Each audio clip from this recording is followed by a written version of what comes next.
Sandeep Koregaon, a resident of Mumbai's Malad, killed himself over fake loan died by app. suicide allegedly due to threat made by loan app. उन्होंने जैसे वो photographs मुझे दिखाए, मैं fraction of second के लिए blackout हो गई। आज हम बात करेंगे लोन एप्लीकेशन स्कैम के बारे में।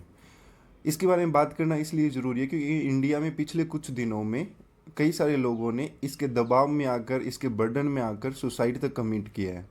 तो आप इसका आइडेंटिफिकेशन कैसे कर सकते हैं, आपके अगर साथ में हो रहा तो इससे कैसे बच सकते हैं, और किसी और के आपके पड़ोसी फ्रेंड के साथ में हो रहा हो तो आप उसकी इसमें कैसे हेल्प कर सकते हैं।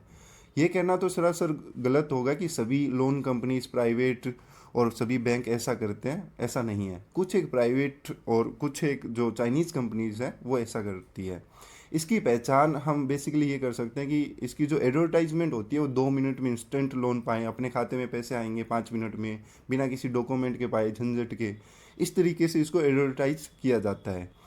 इसमें अकाउंट में पैसे आने तक कोई प्रॉब्लम नहीं, वो आपको 1 वीक का डबल चार्ज करती है सेम अमाउंट का। मान लीजिए आपको 5,000 का लोन इनसे मिला तो करीब ये आपसे 8,000 रुपये तक चार्ज करेगी 1 वीक का चार्जेस के रूप में। अगर आप इसको पे नहीं करते हैं तो आपको ब्लैकमेल करना स्टार्ट किया जाता है। इवन कभी कभी तो ये होता है कि आप पे कर देते हैं, आपने 8,000 रुपये पे कर दिया, उसके बाद में भी आपको ब्लैकमेल किया जाता है।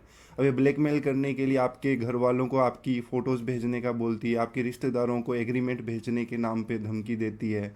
कभी कभी कुछ आपकी फ़ोटोज़ को एडिट करके न्यूड फ़ोटो में कन्वर्ट करके फिर आपके घर रिश्तेदार आपके कॉन्टेक्ट नंबर में सेव जो नंबर होते हैं मम्मी पापा बहन के नाम से, उन नंबरों को ज़्यादा ये प्रायोरिटी देके और शेयर करते हैं और आपके ऊपर दबाव डालते हैं एक्स्ट्रा पे करने के लिए। किस तरीके से इन कंपनियों के जाल में हम फंसते हैं? सबसे पहले इसका जो टारगेट ऑडियंस होती है वो टीनेजर, स्टूडेंट या फिर जिस इंसान को अर्जेंटली रिक्वायर्ड होती है मनी की, वो यहाँ पे होते हैं। इसमें क्या किया जाता है कि हम जल्दबाजी में प्ले स्टोर पे जाते हैं और कोई भी रैंडम एप्लीकेशन डाउनलोड करते हैं बिना उसकी ऑथेंटिसिटी को जाने, बिना उसको चेक किए हुए, और फिर हम वहाँ पे अपने मोबाइल नंबर देकर उसको वेरीफाई करते हैं। इसके साथ में हम अपना आधार कार्ड की फ़ोटोज़ देते हैं, पैन कार्ड देते हैं। साथ में सबसे बड़ी जो गलती करते हैं हम लोग, अपने कॉन्टैक्ट नंबर और अपनी गैलरी का एक्सेस उन कंपनीज़ को दे देते हैं, जिससे हमारे जितने भी कॉन्टैक्ट नंबर होते हैं वो उनके पास चले जाते हैं और हमारी जो भी मोबाइल की गैलरी होती है उसके अंदर जो भी फ़ोटोज़ होती है उनका टोटल एक्सेस उस कंपनी के पास में चला जाता है। इसी कॉन्टैक्ट नंबर का और फोटोज़ का वो मिस यूज़ करती है आपको बाद में ब्लैकमेल करने के लिए। ये कंपनी जो लोन अमाउंट हमें देती है वो हाईएस्ट जो रहता है वो 10-20 हज़ार रुपये तक ही रहता है, इससे ज़्यादा ये हमें प्रोवाइड नहीं करती है। ये 1 वीक का टाइम देती है पे करने के लिए, और जैसे मैंने बताया था कि ये 8 राउंड डबल चार्ज करती है आपसे। प्रॉब्लम जो होती है वो 1 वीक के बाद स्टार्ट होती है, जब आप इसको टाइम पे नहीं कर पाते हैं। आपको सबसे पहले कॉल आना स्टार्ट होते हैं, उन कंपनीज के प्रॉपर कॉल सेंटर होते हैं सेटअप किए हुए, मैसेज आना स्टार्ट होते हैं। फिर धीरे धीरे ये जो मैसेज और कॉल होते हैं वो धमकी में कन्वर्ट होना स्टार्ट हो जाते हैं। कभी कभी हमें एफआईआर करवाने की धमकी देती है ये कंपनी, और कुछ केसेस में फेक एफआईआर की कॉपी भी हमें व्हाट्सएप पे भेजी जाती है कि आपके खिलाफ हमने एफआईआर करवा दिया, पुलिस आपके घर पे आएगी, आप पैसे पे कर दीजिए जल्दी से जल्द। केसेस में हमें वकील के नाम से भी कॉल आता है। वकील हमें बोलता है कि आपके नाम से एक केस रजिस्टर हुआ है जिसमें वारंट इशू कर दिया गया है, आपने जो है लोन का अमाउंट पे नहीं किया है, अगर आपने इस अमाउंट को जल्दी से पे नहीं किया तो आपकी गिरफ्तारी हो सकती है, ये हमें बताया जाता है। इसके बाद भी कुछ लोग अगर पे नहीं कर पाते हैं तो वहाँ से शुरू होता है आपकी गैलरी का जो एक्सेस लिया था, फ़ोटो उनको एडिट करके न्यूड में कन्वर्ट करके, या फिर सेक्स चैट कीजिए मेरी वाइफ के साथ में आपकी फ़ोटो लगा के, इस तरीके के मैसेज जो होते हैं वो डाले जाते हैं।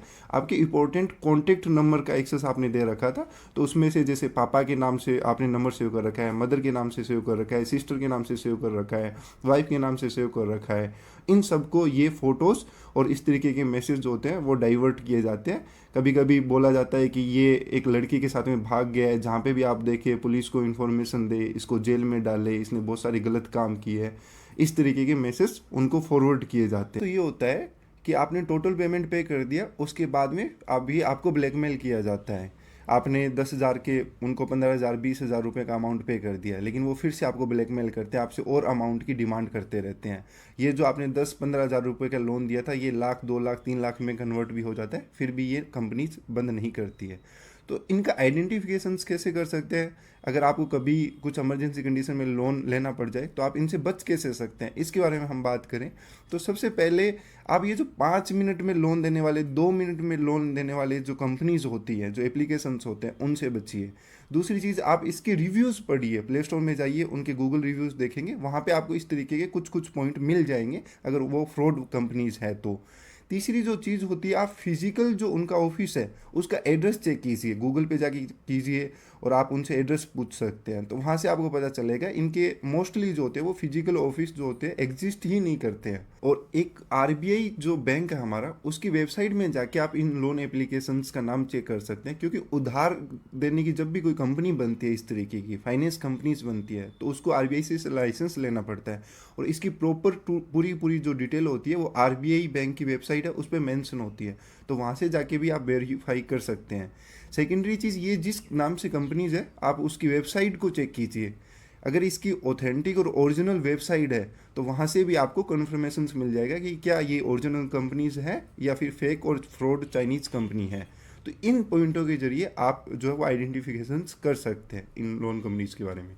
ये जो स्कैम है 1000, 10,000, 20,000 का नहीं, ये हज़ारों करोड़ों का स्कैम है। पिछले साल भी आपने न्यूज़ में देखा होगा, एक चाइनीज़ कैंडिडेट को पकड़ा गया था चंडीगढ़ से, जो कि इस तरीके का काम कर रहा था। उसने हवाला के जरिए हज़ारों करोड़ों रुपए चाइना में भेजे थे। इससे हमारे देश की इकोनॉमी को नुकसान होता है, हमारे लोगों को नुकसान भी हो रहा है और इसमें इन लोगों ने प्रॉपर सेटअप तैयार किया हुआ है। इसको पकड़ना आसान नहीं है गवर्नमेंट के लिए। इन्होंने फेक नाम से कंपनी रजिस्टर कर रखी है जो कि इंडियन लोगों की आइडेंटिटी का यूज करते हैं, फिर उसके ज़रिए प्रॉपर कॉल सेंटर इन लोगों ने खोल रखे होते हैं। कंपनी स्टेब्लिश होने के बाद में जब जीएसटी और टैक्स की बात आती है तो उस कंपनी को बंद कर देते हैं और किसी और के नाम से ये कंपनी स्टार्ट कर देते हैं। तो ये जो आपके 10-20 हज़ार लाख रुपए का ये बात नहीं है, हमारे देश की इकोनॉमी, हमारे पूरे देश में होने वाले फ्रॉड के बारे में भी है। तो स्कैम जब हज़ारों करोड़ों रुपए का चल रहा है तो गवर्नमेंट इस पर कुछ कर क्यों नहीं रही है, आपको ऐसा लग रहा होगा। क्योंकि इसको आइडेंटिफाई करना बहुत मुश्किल है। यहाँ पे जो चाइनीज़ कंपनीज है, जो चाइनीज के लोग हैं, वो लोग जो हमारे बेरोजगार हैं उनको अपॉइंट करते हैं इस चीज़ को करने के लिए प्रॉपरली। दूसरी चीज़, यहाँ पे उनको कमीशन पे किया जाता है, वो जितना भी फ्रॉड करते हैं उसका कुछ हिस्सा इंडियन लोगों को मिलता है। तीसरी चीज़, ये लोग प्रॉपर कंपनी स्टेब्लिश करते हैं इंडियन लोगों की आइडेंटिटी का यूज करके, तो इस कारण उनको पकड़ना बहुत मुश्किल हो जाता है गवर्नमेंट के लिए। फिर भी गवर्नमेंट ने कुछ कानून बनाए हैं, पिछले साल बहुत सारे लोग भी इसमें पकड़े गए थे। अब हम बात करेंगे, अगर ये स्कैम आपके साथ में हो गया है तो आप इससे कैसे बच सकते हैं, उसके बारे में हम एक और वीडियो बनाएंगे। कौन सी वेबसाइट पे आप जाके कंप्लेन कर सकते हैं, किस तरीके से इस ब्लैकमेलिंग से आप बच सकते हैं। तो इसके लिए आप नेक्स्ट वीडियो तक हमारे साथ जुड़े रहिए।